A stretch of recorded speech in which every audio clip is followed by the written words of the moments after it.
BTL coming at you.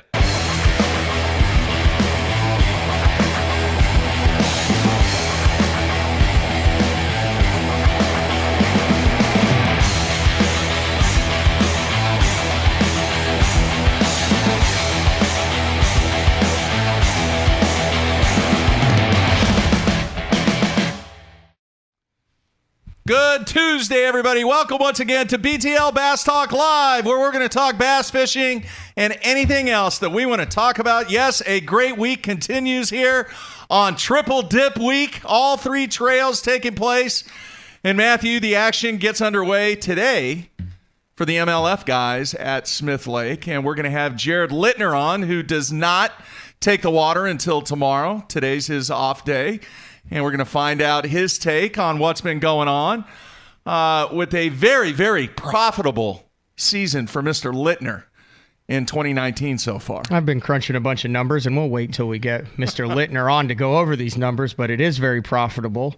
Let's just say this. In the past 7 tournaments that he's fished, he has not paid an entry fee, and he has won well over $100,000, and we'll break it down with him on it. But the last entry fee that he paid was on Douglas Lake in 2018 at the Open. But then, I mean, he fished the Angler of the Year Championship, the Open Championship, and then the Bassmaster Classic, and then 4 of the Bass Pro Tours. So life is good for the Lintner. How did he do at the Classic? Do you remember? Finished 27th. Okay, so he was several ounces shy of avoiding the Expo. All right. Well, the action is underway at Smith Lake, and we're going to see what takes place. I'm sure there's going to be a lot of spotted bass. Yeah, it'll be very interesting to see a great litmus test with the Bassmaster Open last week on Smith Lake as opposed to the Bass Pro Tour now. Yeah. Obviously a lot of limits caught in the Open, a lot of small limits caught in the Open. So I would imagine possibly the numbers of keepers record will be broken this week, and whoever holds it will hold it until Table Rock. Exactly. And that's just what I was getting to say. It'll be broken at Table Rock. It will be. So. And I think we are going to see 100 pounds in a round at Table Rock. It is. I'll be interested to see. These are the strategy ones, because like I said, I fished the MLF on 10 Killer, and 10 Killer to me sets up a lot like Table Rock, possibly a little bit like Smith, just as far as, 10 Killer's got all 3 species in it. But it takes a while when you're catching and hooking and weighing and releasing and doing all that. I went back, I bet I spent 30 minutes of my day fishing that would have been fishing, weighing and recording fish. Yeah. So when you take the period breaks in, when you take all the weighing and then your lures, there's actually a lot less fishing time because a lot of guys are catching them like a lot. Well, it also depends on what you're catching them on. Right. Which goes back to strategy. Because listen, do you seriously think somebody is not going to throw something because they're going to save time? Absolutely. On a release? We'll ask. Absolutely. Because of the release strategy? 100%, because a Ned rig is gold when you have that Elastec, because you can catch 50 on one. If you're catching them on a shaky head or you're catching them on a drop shot, you're messing with your hook, you're re-rigging. Like I had to stop throwing an Alabama rig, which was legal in our deal, because I was catching too many white bass, and then you don't want to get cut up, and I was like, we got to move, I'm catching too many white bass. So the strategy in these, I think, your time management, because in a 5-minute period, you can catch a lot of little fish. We'll ask Lintner about that. I'm very curious about that one. All right, I want to ask you something real quick. I was perusing the internet last night, and I ran across something that has probably been around for years. It was just the first time that I ran across it. I know you're a tinkerer, and I know you like throwing a Ned rig. Have you seen that new VMC weight that Tokyo rig that has a skirt in it? Oh, yeah. How long has that been out? That was new at iCast. It's a nail weight. Have you tried it yet? You put it no.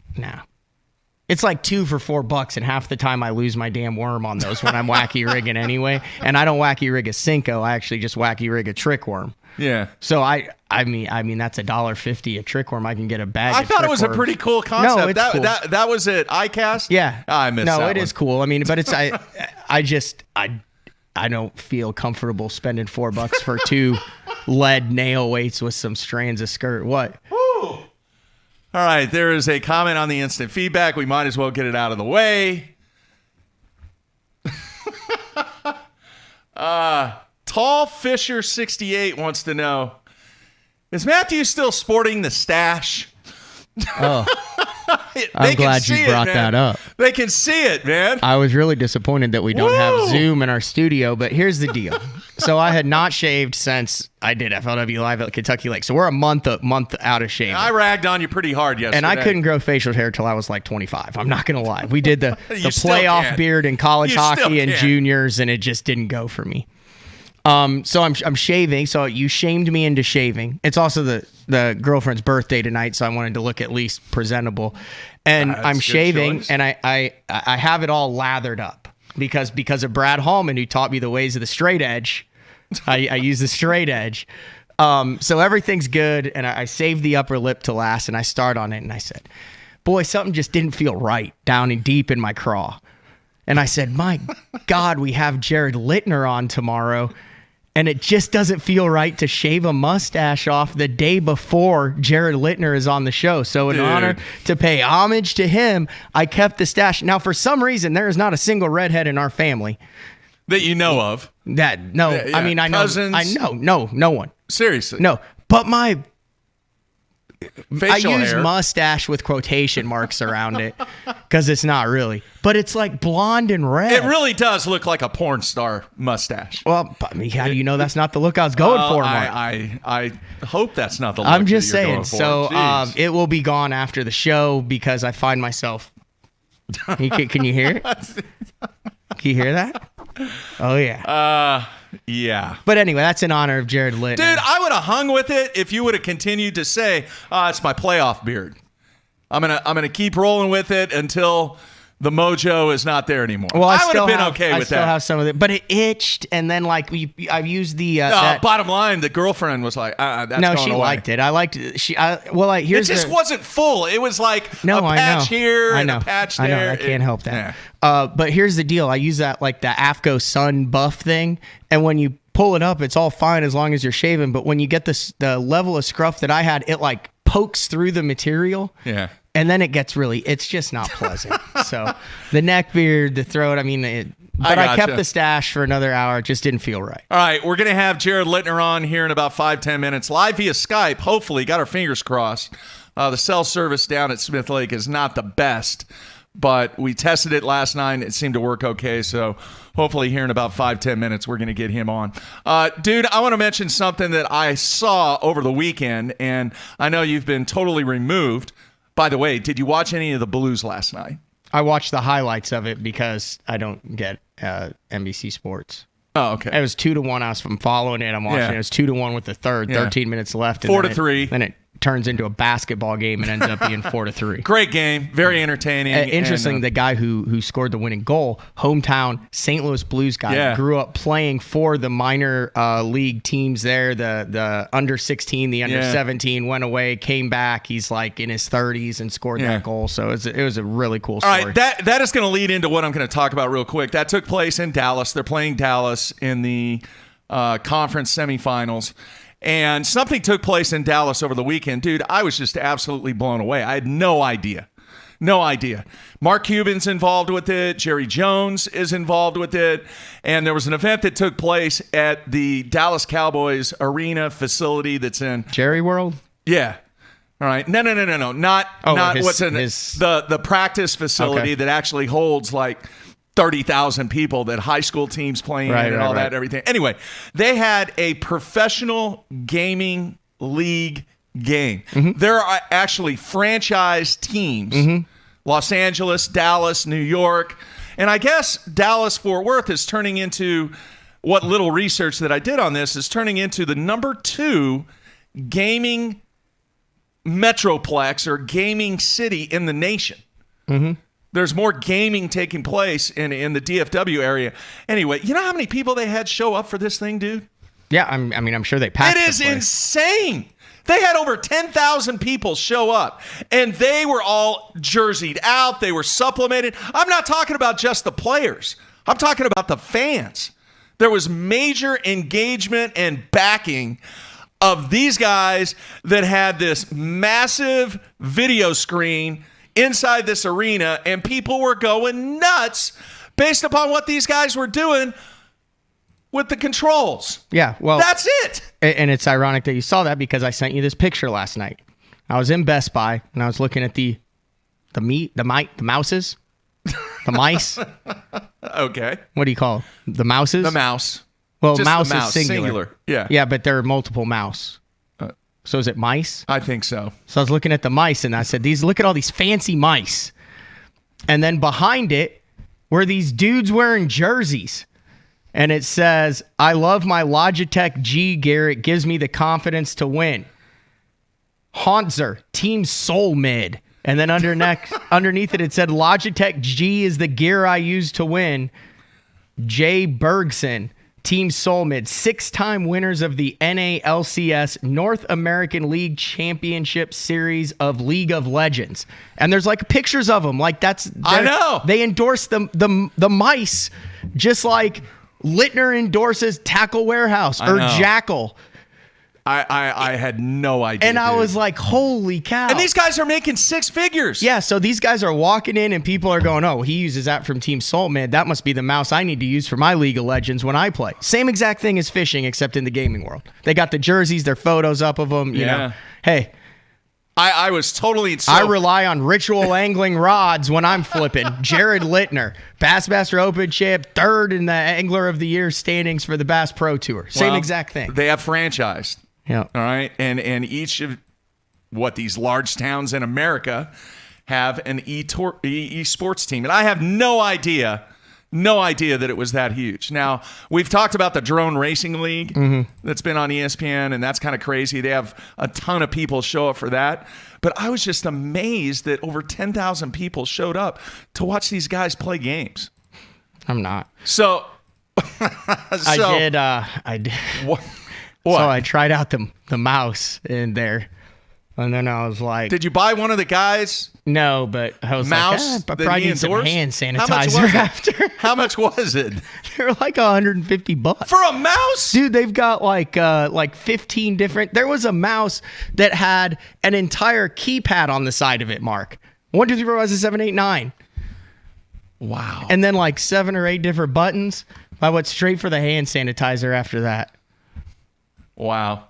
Maynard wants to know what the T-shirt logo that you came up with, or that I'm going to get you made based upon the bait was, or the bet, not the bait. You remember what it was? I've got a burning urge. I have a burning urge, and then on the back front, it says to catch bass. Yeah, that's what we're doing. We also have the bet. If you didn't listen yesterday, this is the greatest. I think. I'm not taking the HFA, which is crazy. Feel bad about this bet. I gave Jeffries the field in this week's Bass Pro Tour. You didn't give me the Smith field. Lake. You gave me 64 guys. I gave you the field against the anglers from Alabama. So if one of the 16 anglers from Alabama wins, signed $5 bill from Mark Jeffries. And a T-shirt. And the T-shirt. If not, Jeffries gets some signed $5 bill from me. All right, we're going to take a break real quick, but I bring up the gaming thing real quick because if it works with gaming, why doesn't it work for fishing? What do you mean? Why can't the people grasp something that they can relate to from a gaming standpoint, that we are having such a challenging time with trying to get the outside people to relate with what's taking place in professional fishing? I don't think the outside people are watching the gaming. I think it's the same thing as fishing. It's just a subculture. I mean, you didn't know about it, and it's been big for years. And I think, in a sense, the same thing that is happening in the gaming world with the live streaming and everybody being able to watch these games all over the world is happening in the fishing with the live stream that we're seeing on the Bass Pro Tour, FLW Tour, and Bassmaster Elite Series, except all gathering in one place to watch it live on the screen like they do for the League of Legends. You have it spread across the world where people are watching it on their computers. I actually think it's very similar. Okay. They got big numbers, though, man. They really do. Some of the, like I said, I did very little research, but some of the stories that I saw. We all know it's impossible to fudge those. Massive numbers. All right, we're going to come back. Speaking of numbers, you've got some numbers for our next guest that he may not even be aware of. I don't picture him as a guy who sits in front of the computer and crunches numbers in an Excel spreadsheet. Well, he is a businessman. Yeah, but he's more worried about the Traeger. He's more worried about the grill than he is the stats. All right. We're coming back, hopefully, with Jared Lintner right here on a Tuesday. Everybody, stay tuned. We'll be right back.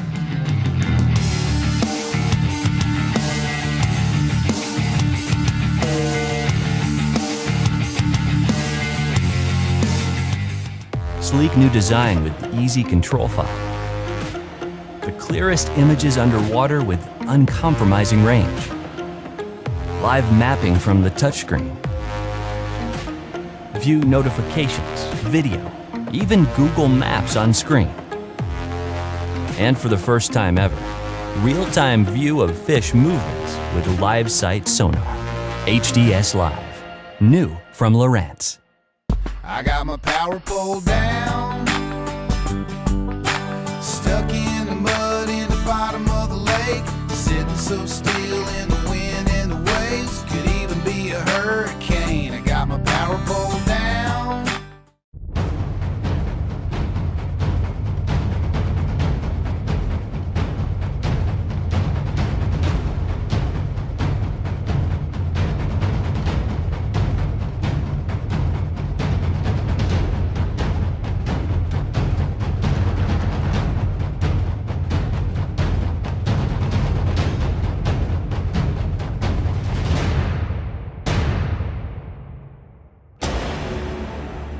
AFCO has a new foul weather rain suit called the Hydronaut. A lot of the features that I really like about it first is the speed vent hood. If it's raining out, you know how a person gets wet is when you run down the lake and the hood comes down. With the speed vent hood, it's going to stay up. It has a camera mount in the pocket on the chest. The Hydronaut has a 2-layer, 100% waterproof nylon shell.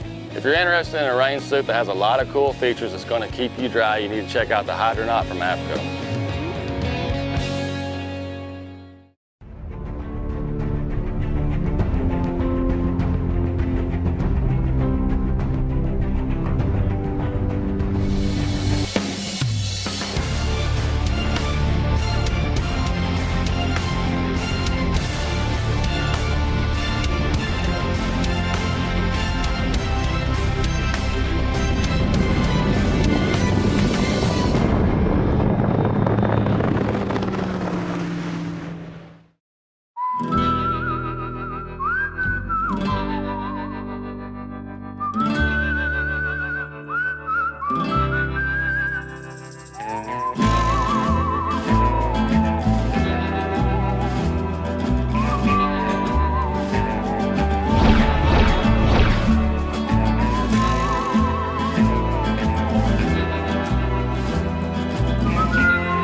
Aaron Martins here. I'm going to be telling you about a new product by Sunline. It's Siglon PE x8. I've been using it almost extensively all year for my frogging, flipping, drop shotting, shaky heading, worming, jerk baiting. It's by far my favorite Sunline braid. I honestly, I don't say this unless I think it's true, but honestly it's the best braid in the market of any of the braids. Definitely check it out. It's a price point line, $14.95 for 165 yards, and that could last you a whole year, just one spool with using leader material. It's Siglon PE x8. It's my favorite braid, and I think if you use it, it'll be your favorite braid too. Pros depend on hydraulic jack plates to get the best out of their boats. Do what they do. Demand Atlas performance. Atlas gets you from the bottom to the top in less than 8 seconds, even with the big 4-strokes. And when you gotta turn right around and get that heavy load back up in rough water, Atlas's innovative design and American-made components will get you there with confidence. I'm at Depot. Just look for yourself. There's an Atlas jack plate on just about every professional's boat. The Atlas hydraulic jack plate. You can depend on it.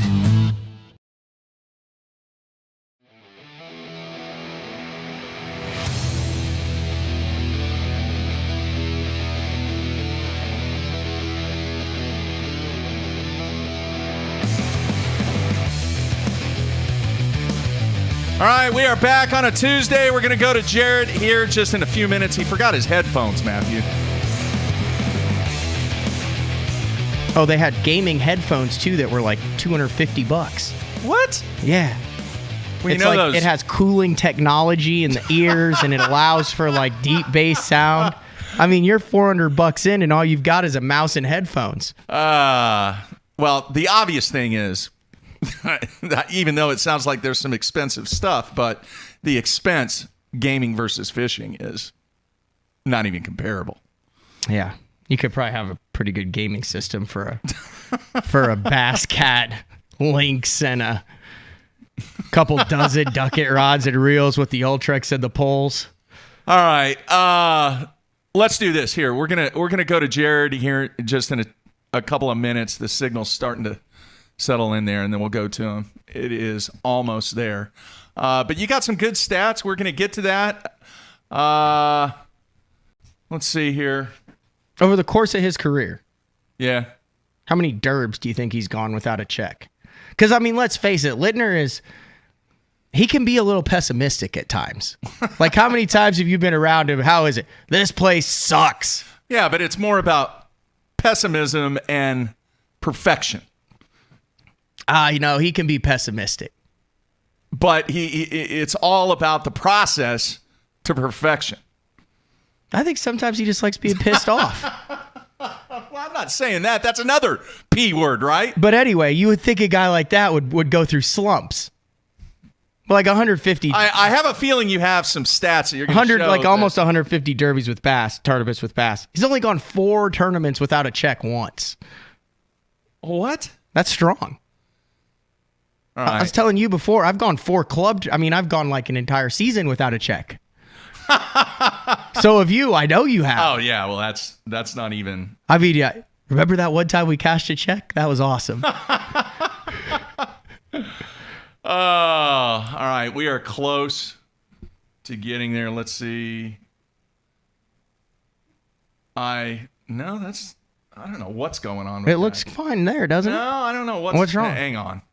Nah, it's just me. Hang on. We are 0 for 2. The Keith Combs was a miracle. If you guys had any idea what was going on before Keith Combs came on yesterday. No, I got it. All right. Well, Now he froze. no, hang on.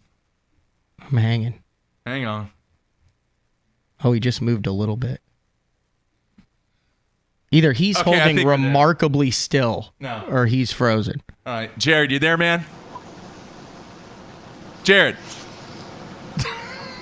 He's frozen. Jared, you there, man? Well, he was there. Yeah. He is there. We hear him, but we don't see you. Well, that's fine. That's okay. Well, I don't. Hold on. He's got to hit the video button. It's on. Hey, we tried this last night. It worked great. I There. mean, he's just Does it sitting in work his now? truck. Does it work now? No, but let's do this. I'm really fine without video, Mark. I'm sure you are, but you have no idea what extent we went to provide the viewers a visual of Mr. Lintner. So what might be fine with you is not fine with me or Mr. Lintner. Sometimes the greatest plans don't work out. I'm sure he's practiced for a tournament and spent Fishing has tackle nothing to do with warehouse this. orders and planned on doing All right. one thing, and then when it came down to crunch time, he ended up doing something completely different. Has nothing to do with fishing. That's So a here, great we're gonna comparison. We're going to Mark. try this. That's a one more great time. comparison. He put all his eggs in one basket, all his time and effort. As much as he wanted it to work, it didn't, and he had to go another route to achieve the same results. All right, here we might have it now. Fair? Let's see here. Jared, you there, man? I'm here. All right, we are rocking. We can see you good. We are dialed in. Thanks for taking time out on your day off here at the Smith Lake event. And, dude, I got to tell you, I mean, my numbers guy over here has been crunching numbers all morning long. The one number that stuck out to me was part of the reason why I wanted to get you on the show is because you're 90,000 in earnings through 4 events on the BPT, and you have not earned a title yet. You have the most earnings for anybody that has not won one of the 4 events this year. So just an outstanding job so far, man. He has no comment. Can you not hear, Jared? I told you what the easy I'm solution trying. was to this, Mark. I'm trying. You're beating I'm a dead horse. You're fishing a crankbait when it was windy in practice on rocky bluffs, and now it's dead still and a cold front came in, and you need to be throwing a shaky head, and you refuse to put the crankbait down. All right. Here's what we're going to do. Let's see if we can do this. Jeez. All right. Let me do this. Can you not do fill time while I try to produce here? What do you think I've been doing? I mean, what's going on here? Why can't you? Are we gonna? What's your plan? Are you gonna call him back? I'm gonna call him back on a regular line now. Oh, okay, that'll work. But I need you to fill time. We did get a good visual of him. That's fine. We got some birds, even though we're inside. All right, let's see here. You're not doing a good job of filling time here. I don't feel like it's an awkward silence. I can do everything possible. It's not an to awkward make sure silence. It's just that things go off without a glitch. We can do all the pregame. That's what I said. You work. gotta have the Ned rig ready to go. All right, we're going to the Ned rig. Let's see here.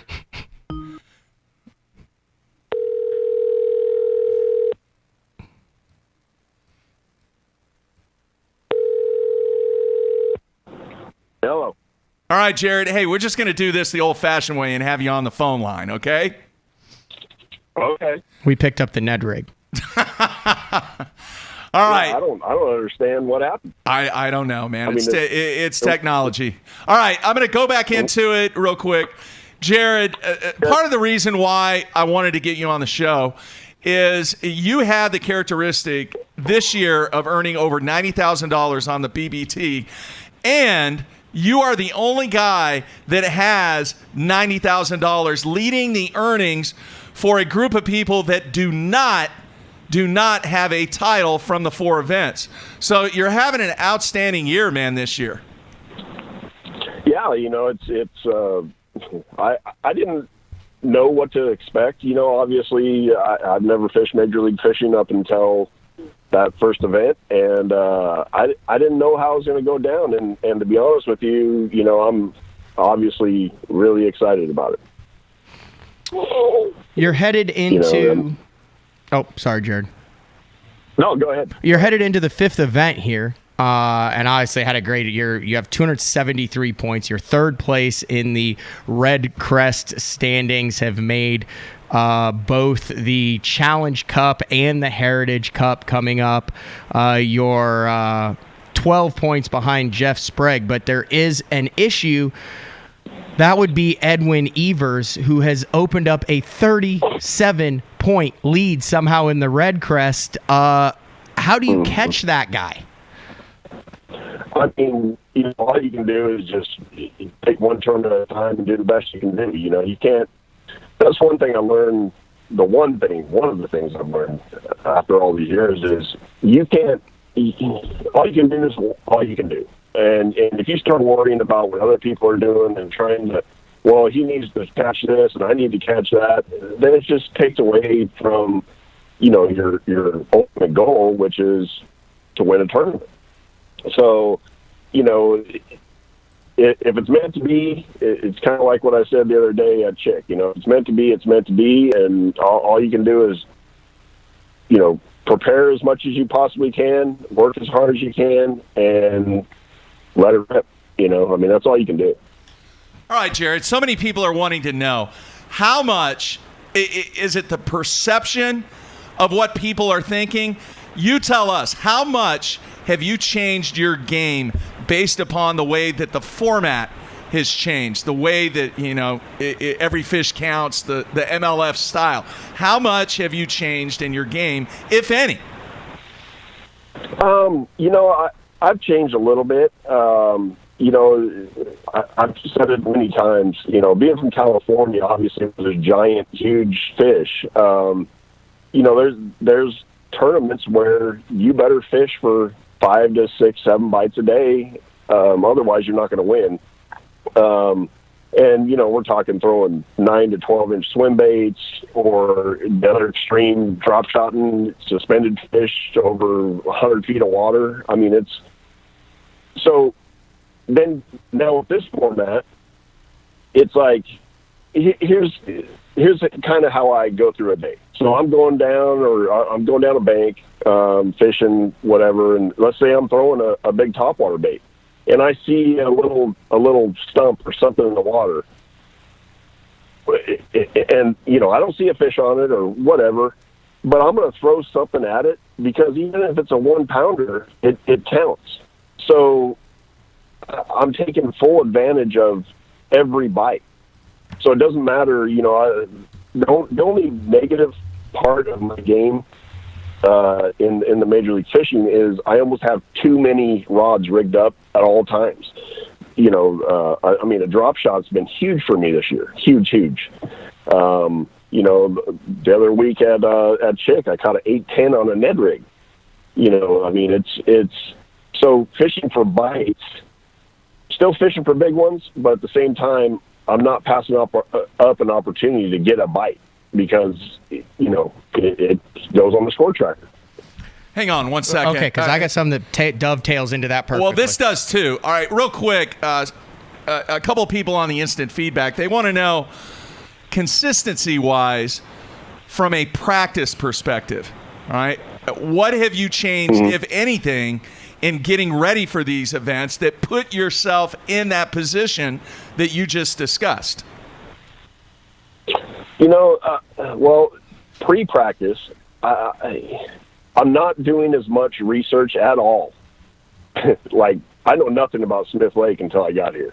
So I'm going into these places that I don't know, like Smith, with an open mind, and then, seeing what happens during practice.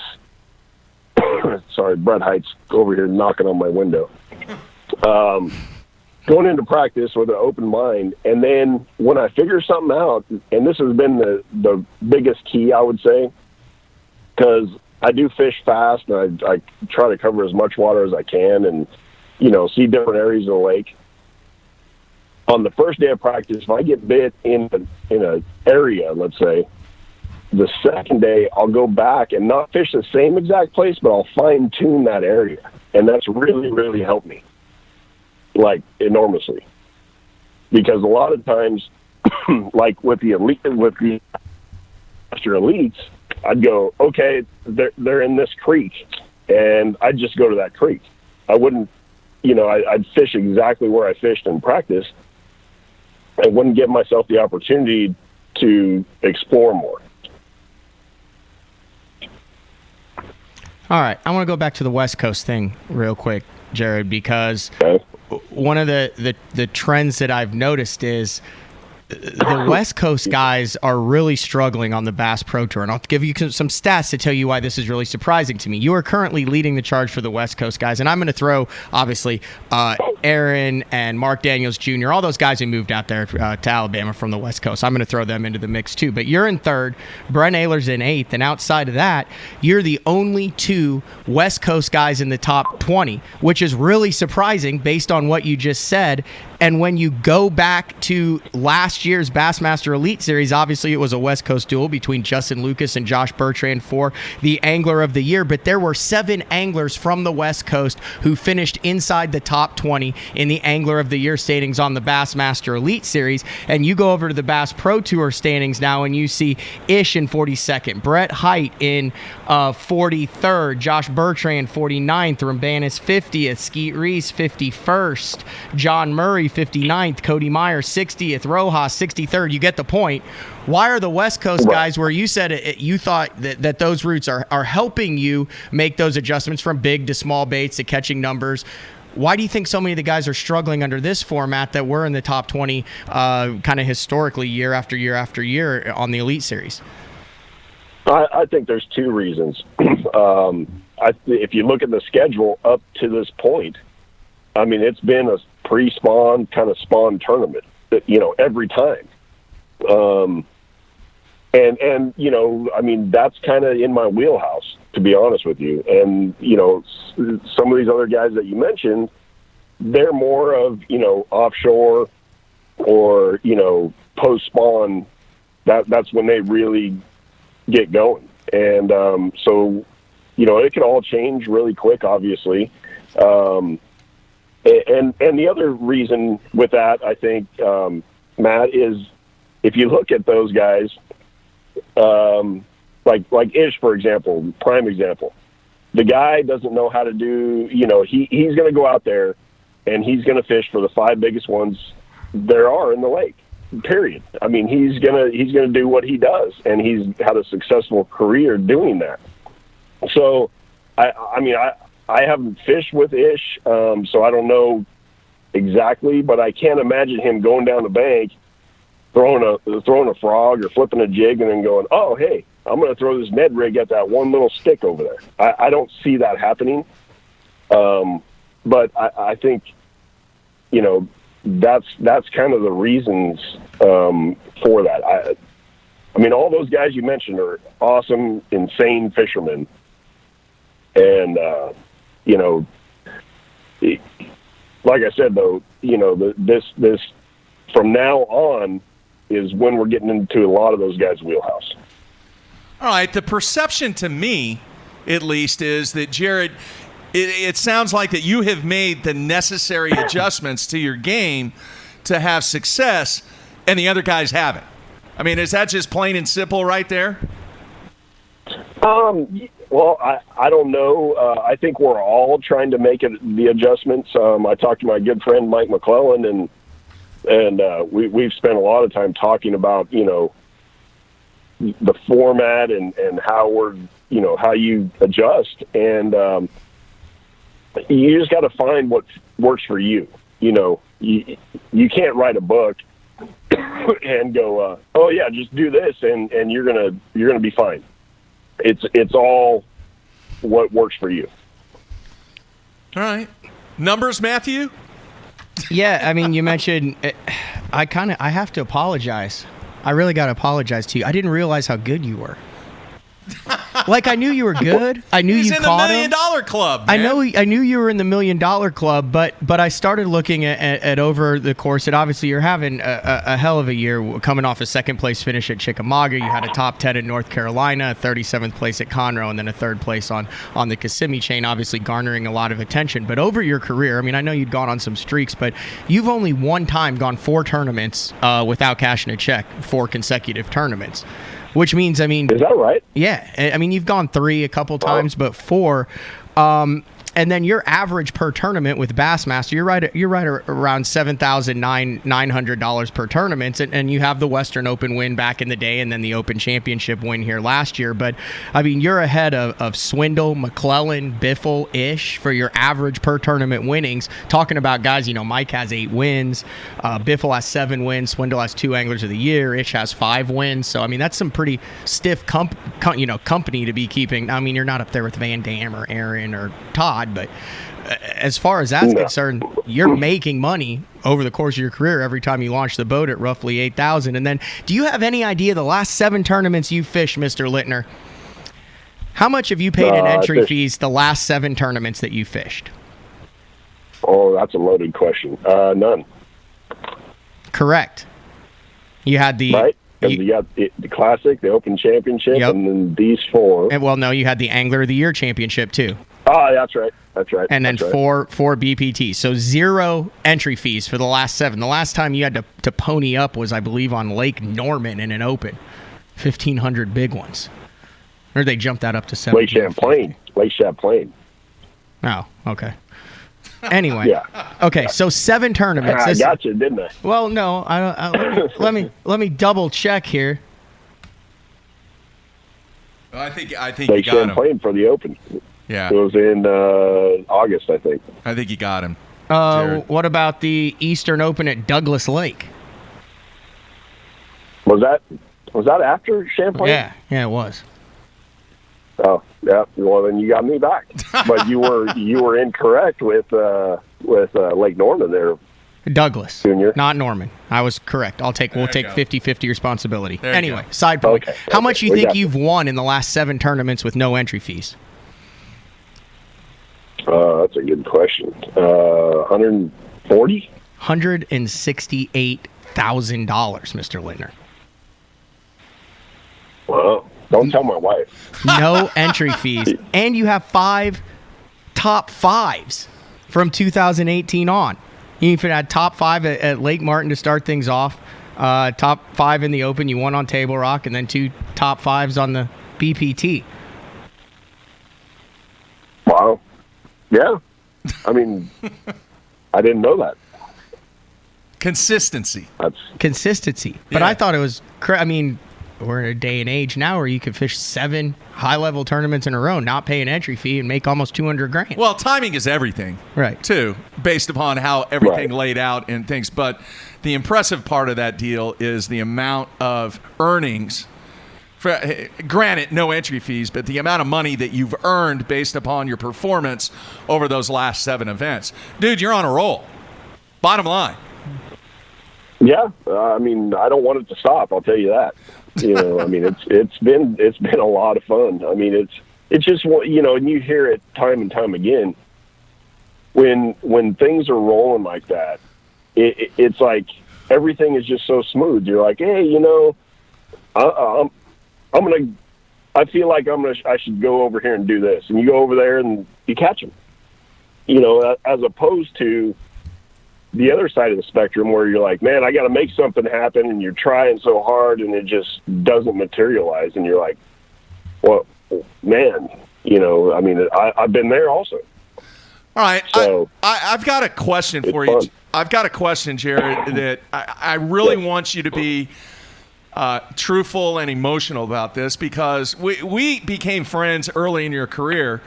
And I want to know how much of a roller coaster and how difficult was it in the beginning for some of those times when things were really, really hard, specifically catching fish, and then you combine that with everything else that's going on. Was there ever a time where you just sat by yourself and said, you know, maybe I'm just not doing the right thing? Maybe I shouldn't be out here. Did that ever happen? yes. Multiple times, Mark. Multiple. I'll tell you exactly. I'll tell you the tournament where I had my stuff packed up in my truck and was going to the house. Was at Grand Lake, the year that I think McClellan won that one. Okay. Dude, I practiced hard. I mean, I wasn't having a horrible year, but I was having a rough year, and I think I ended up finishing in 90-something place. It was the worst tournament I've ever had in bass. And I'm like, that's it. I'm done. I'm out. And I got to about Texas, and I turned around. You know, right there in Amarillo. But, I mean, it's just, yeah, I mean, this sport there's highs and there's lows. And what I've learned is to kind of, you know, figure out a happy medium between the two, because it'll suck the life out of you and beat you down and make you think that you don't even know what a bass looks like, let alone if you can catch one. And then at the other time, you're like, man, this is the easiest thing in the world. So there's got to be an even kind of keel. Otherwise, you know, you're just done. You know what's interesting about that you mentioned that, obviously you're talking about the 2006 Sooner run, the first time the Elite Series went to Grand Lake, was you went on to cash 11 consecutive checks after that tournament with 11 straight top 40 finishes. How do you get all this information? Dude, he's just a plethora of knowledge. Yeah. Well, what happened with that, Matt, is I called my wife. I said, I'm coming home. She's like, no, you're not. You're not doing that. And I'm like, yes, I am. You know, and we're doing that whole deal. And she pretty much talked some sense into me. And, you know, I mean, I haven't shown it a lot, but I got a real bad temper, like as far as just freaking out. And it came from basketball. And yeah, that was a bad deal. But I just get to the point where I don't think straight, and I just go, that's it. This is what I'm doing, and I don't even give myself another option. So she kind of is like, look, you know, think about what you're doing, and, you know, your commitments, and, you know, you got to finish this out, and blah, blah, blah, blah. And it was actually the first kind of time where I was like, look, man, I'm out here fishing for a living. If I'm not having fun, I need to be with my kids. So either I'm going to enjoy it, have fun, try as hard as I can, or I'm going home. And that's kind of what I said to myself. And here I am sitting in the truck talking to you guys in Alabama 10 years later. So is the Bass Pro Tour fun? Compare it to what you've done for the last 15 years. Is this fun or stressful? Yes. Or So it is the score tracker deal is, I mean, I know you guys have heard it, but it is beyond stressful because when you're not catching them, I promise you there's somebody else catching them. I mean, it just, you can't, those days of going, oh man, they're just not biting. The weather changed, it's a cold front. They're just not biting today. No, you got boat official going, hey, so-and-so just caught this and this guy caught that. And you're like, okay, they're biting. I mean, you better figure it out because ultimately there's guys going to catch them. I mean, they always do. And yes, this is the funnest thing I've ever done. I mean, aside from the score tracker when it's stressful and you're like freaking out, I love the format. And, it's like today, we practiced 2 days and I fish in Group B this week. So I have today off and I'm going to go do some media stuff at a little local lake. And then I'm going to get my tackle rig, eat at a decent hour, get to bed at a decent hour, plenty of time to do, whatever it is I need to do. So, and then you usually you're staying next to, group of anglers. So I got Randall Tharp and Brett Hyde and Cody Myers over here. And yeah, we all hang out, I mean, it's fun. It's fun.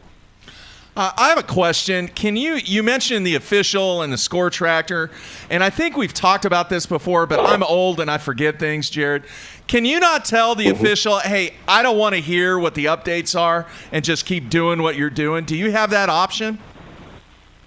You can, what they're supposed to do is like every 15 or 20 minutes, they're supposed to like give you kind of an update. I mean, pretty much if you're just over it, you can just say, hey man, I'd appreciate you just kind of relaxing on that a little bit. and now, yeah, I mean, if you have a camera guy in your boat and all that, it's going to happen whether you tell them, dude, I don't want to hear it. I don't care. They're giving it to you. Promise you. Have you made an adjustment based on what someone else did on the score tracker yet? Like, let's say Mike McClellan went on a little flurry and you're like, and I know you guys can't share information of their tournament, but you're like, Mike likes to throw a jig. Maybe I'll go throw a jig. He just caught 15 pounds in the last hour. Not to that extreme, no. I have picked up the trolling motor and run to a different area, but I haven't like completely changed what I was doing. But when was that? That was it was at Raleigh. So, I mean, guys started catching them, and I'm like, dude, obviously they're biting, obviously. I was like, we got to go. And I ran like, I don't know, 4 or 5 miles up the lake, pulled into a pocket, and I started catching them. So, I mean, yeah, it triggers a response for sure. Be honest with me on this. We read off your stats here. You've had 3 top 10s in this thing, which means that you have fished all 4 days, and other people have heard your name high on the score tracker. Have you found guys coming into your area because they drove past you and saw that you were catching them? Has there been more angling pressure in areas, in your opinion? No. I Really? haven't seen that go down. No. I mean, partly because I kind of just am kind of off the wall. Like it's not like I'm fishing like the best looking stuff. You know what I'm saying? Like I can imagine people driving by me and going, the heck is he doing over there? Is he broke down?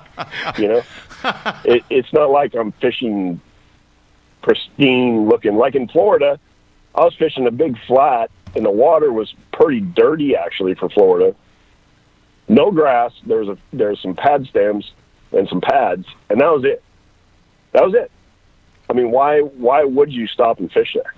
Wasn't, you know, big old mats and, you know, the typical Florida bulkheads not bulkheads, reed heads and all that stuff. There was none of that.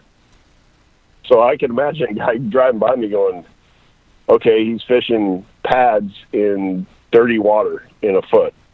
Probably not good. Interesting. Yeah. I mean, so, yeah. So, and and you really got to think, too, besides myself, on any given day, there's only 39 other anglers on the water. Competitors, I should say. I have had local guys that I promise you were looking at the score tracker, and when they do those updates or whatever, if they see you and you're catching them, they're coming in, and they will fish in front of you, and they will let you know that they're going to fish in front of you. Oh, wow. Where was That's that? happened to me 3 times. Oh, different 3 lakes? times. Once at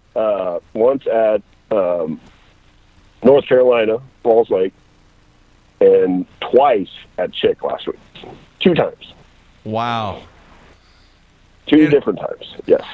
All right. Now, Matt and I got into a conversation before the show. From a strategy standpoint, have you ever made a decision to throw a specific lure based upon the capabilities of releasing your fish and weighing your fish and going through the Time management. Time management based upon the This thing lure. takes too long to rig. Yeah. Have you ever done that? Has that ever been part of your strategy? No. I mean, I don't care what it is. If I feel like I can get a bite, I'm throwing it. I mean, period. It doesn't matter, you know. I don't try to catch them on certain baits to either save time or whatever. No, just whatever gets them in the boat and off the carpet, I'm good with it.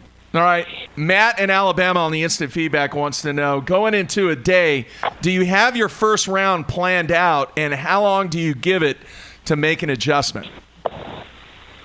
I mean, I kind of have an idea where I'm going to start, and generally this is kind of how I've been doing things. Is once a day gets going,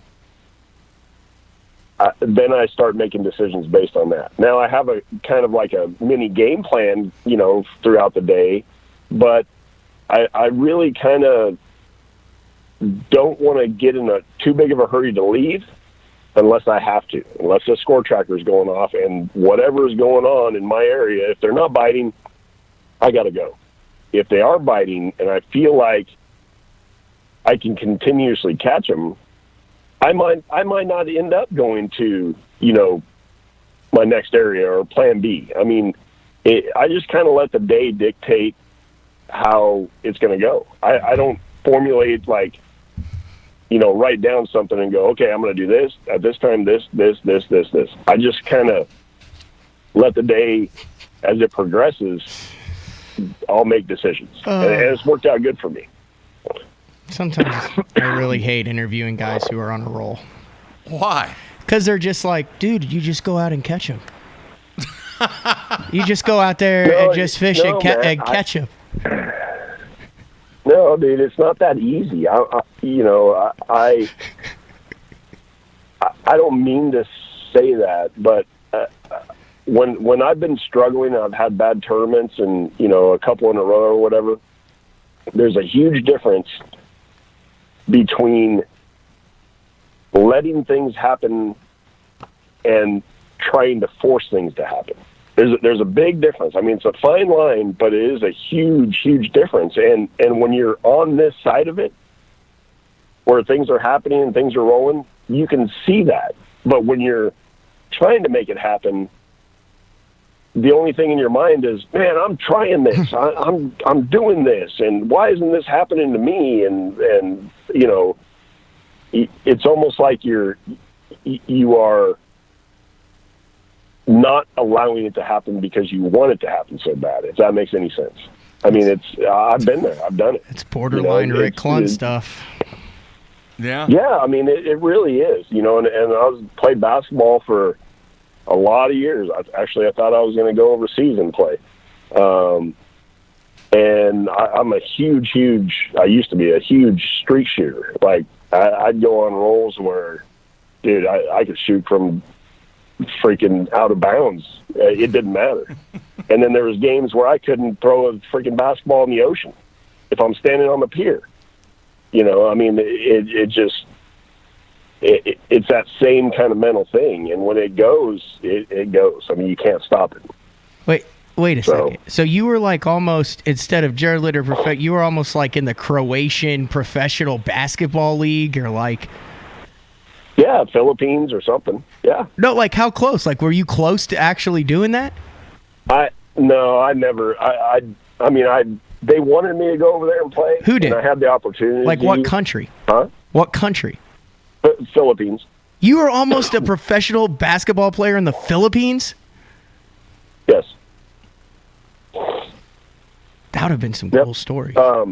But yeah, no, I wasn't serious about going over there. I growing, like when I was in junior high and high school, I mean, that's all I did was play basketball. That was night and day, all day, every day, everywhere.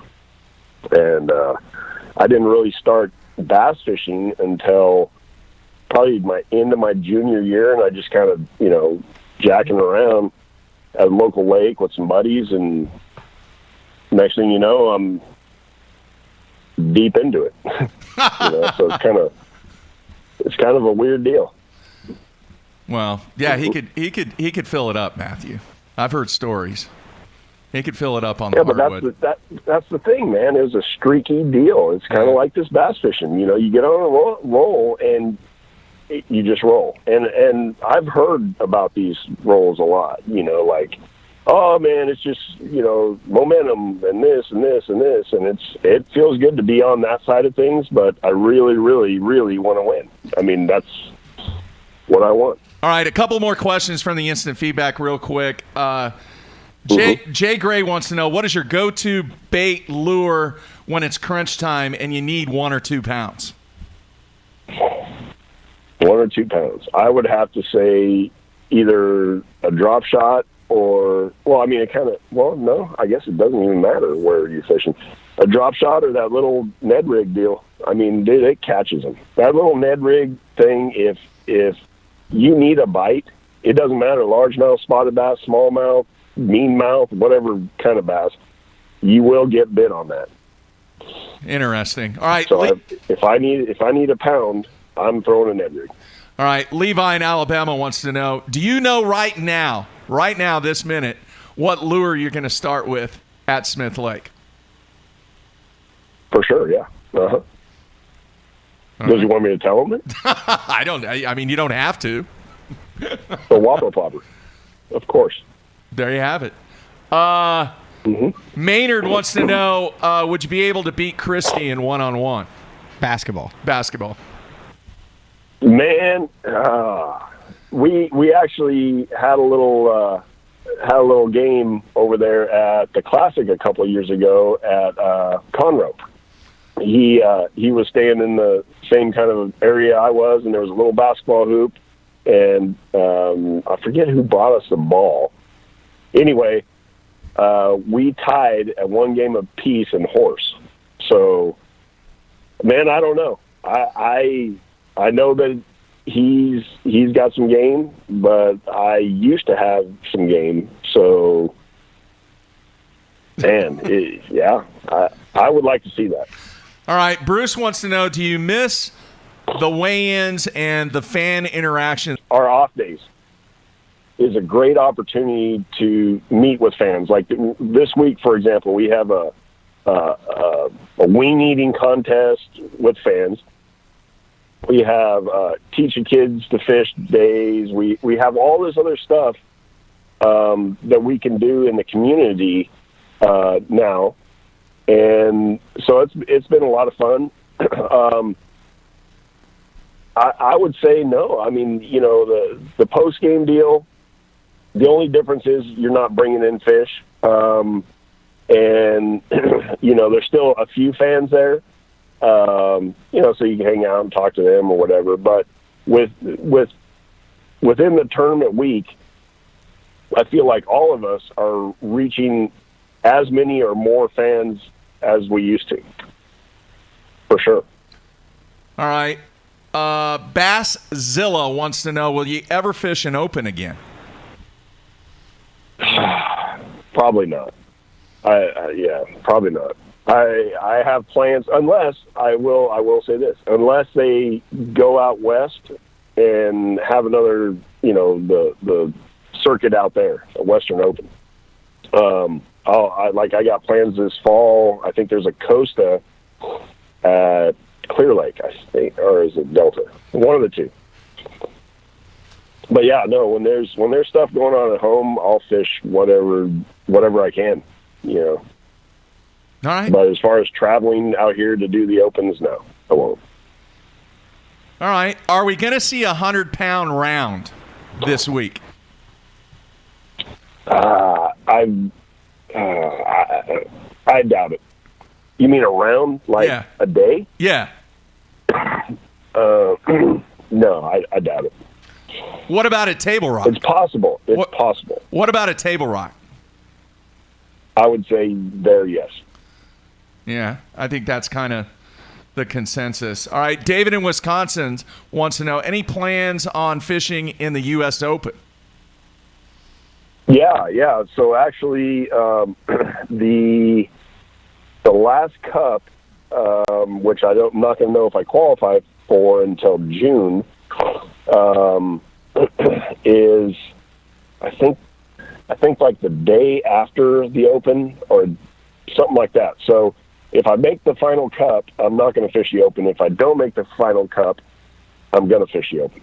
Okay. Yeah, I've only fished the U.S. Open once, and I got to tell you, it was a really, really fun time. And if you look at it, Matt, by the numbers, you probably put your pencil to it. Mm-hmm. There's a lot of money. There's a lot of value in getting in there. Oh, yeah. I mean, that's right. You fish with Nick. Yeah. I forgot about that. Yeah. Yeah. Can I borrow some money? You made some serious money over there. I did. I mean, it was like $600 for the entry fee, and I think I got. I ended up with like $12,500 is what I got hit with. That money's already gone, Jared. Oh man, he put it in a really, really safe I got a place. lower back tattoo. Oh yes. It just is the outline of Lake Mead, and it says "Viva Las Vegas" below it. Jeez. And then did you put Nick's name on there too? Golly, man. Nick is good. We're talking about Nick Salvucci finished second in the Open there, and actually he's won a Wild West out there, and he's the man. Yep. He was not happy with second last year. No. No. All right, real quick, Jared, what do you expect a good round? And I know the first two rounds are 2 days and you combine the weight, but like each day, how much weight is really going to put you in the hunt going into the final day? And I know we don't have weight carryover, but what is kind of the mark that you're shooting for each day to comfortably be in the top 20? You're talking for Smith Lake, right? Right. Dude, Carrie, my wife, asked me that too last night, and I'm like, I don't know. I would say comfortably.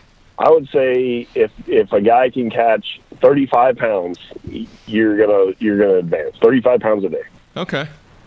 All right, we'll see, man. That's just, and again, you gotta realize I've never fished Smith Lake before until first day of practice.